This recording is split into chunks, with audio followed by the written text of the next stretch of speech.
Hi everyone. In this video I just wanted to show you really quickly some excellent opportunities that are in the making for this week. Okay, and that's what I mean. This is the Euro Australian dollar, and this is what I see here on the Euro Australian dollar.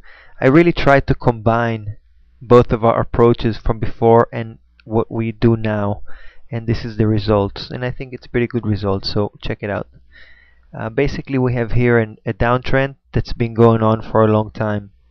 Okay, maybe this is a correction to it, and it just began.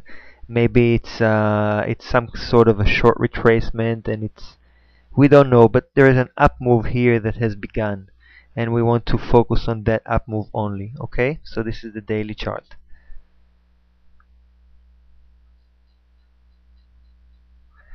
Okay, so this up move here, there are two options really in regards to this up move. One is that it's over, that we have here an A, B, and a C, and now it's over, and the downtrend is gonna resume. Okay. The second option is that this is only the A. We are to expect a B, and then afterwards a C. All right. So in this case, the downtrend here should resume pretty much until this point, maybe this point, but more likely this point. Okay, and then resume the uptrend. Well, the good news really is that either way, regardless of whether the downtrend is resuming or this is just the B and we should expect a C afterwards, we are to expect, it is most likely that for the next week or so it's going to keep on going down, regardless of whether it's going to continue from this point on or go up. Okay, well, this brings us many opportunities if we can identify in advance at least the direction of the market, and we can identify a pair that gives us an opportunity for a trend and not just correction, and we can focus on that using our new entry approach with the percent R, then I think that we can do very well.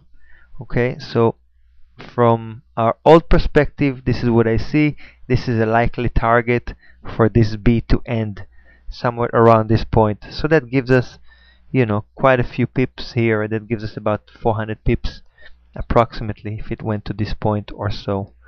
Okay, which is by the way about approximately 100% of this move. It's 88.9% of the Fibofan, and it is approximately 78.6 retracement. Okay, so let's look at our percent R perspective, our actually entry and direction. Okay, let's see what that tells us. Right on. So we are on the daily, and on the daily here we can see that we are in a downtrend. Okay, and that it's still going on pretty still going on. There is absolutely no indication whatsoever that it's over. Notice that it does not come all the way from top to bottom, but it's just a bit short. So this tells me that this time frame might be just a bit too long. Okay, but unfortunately we don't have any time frames between the daily and 12 hours. So let's look at the daily, at the 12 hours, I'm sorry. So the 12 hours, we can see that is maybe a bit too detailed. Okay, for example, also this small correction appears to be like a major thing here. Okay, on the other hand, our moving average, or 50 period moving average here, keeps us from taking a false exit, let's call it that. Okay, so this time frame here might be just a bit too detailed, but we are kept pretty much in line because we can follow the rest of the picture. However, there is, like I said, there is no time frame that we can use in between, so we just have to use the two of those. In any case, here we see the percent R indicator in a swift move all the way from top to bottom, which we did not see on the daily. Okay, so we kind of call it a range of these two time frames for this cycle that presents to us this wave, and the possible and the likely time frame for this indicator to show us that a trend has changed. Okay, so one of these two. Okay, also the 12 hours, we can see that this wave, if we just look at this wave and no longer focus on the whole wave, then we can see that it started, that this time frame would be already in the range, probably the long end of the range, to show us this coming wave. Okay, so the 12 hours is doing so, also the 8 hours, and all the way to the 4 hours we can see this quite nicely. So 8 hours, oh, just the same, we have a swift move all the way from top to bottom. Okay, 6 hours, the same, a swift move all the way from top to bottom. And the 4 hours, which will probably be the short end of this range, and also sort of a swift move all the way from top to bottom. However, we can see that here it is already too sensitive. So let's say maybe the 8 hours will be a good time frame to show us when this down move here is over, complete with.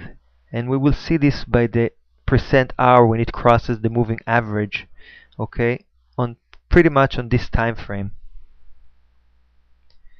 So it will sort of, it went down like that, and now it's kind of playing around, you know, while the price keeps on going down, and then at one point it is just going to make some sort of a swift move, something like that, only going in the opposite direction, going like that. And when it crosses the moving average, then we know that this wave is over. Does not mean anything about this wave, because this wave we really want to get the confirmation from the daily. Okay, now let's look at the at the lower. So this is the second cycle. This is the cycle that shows us this wave.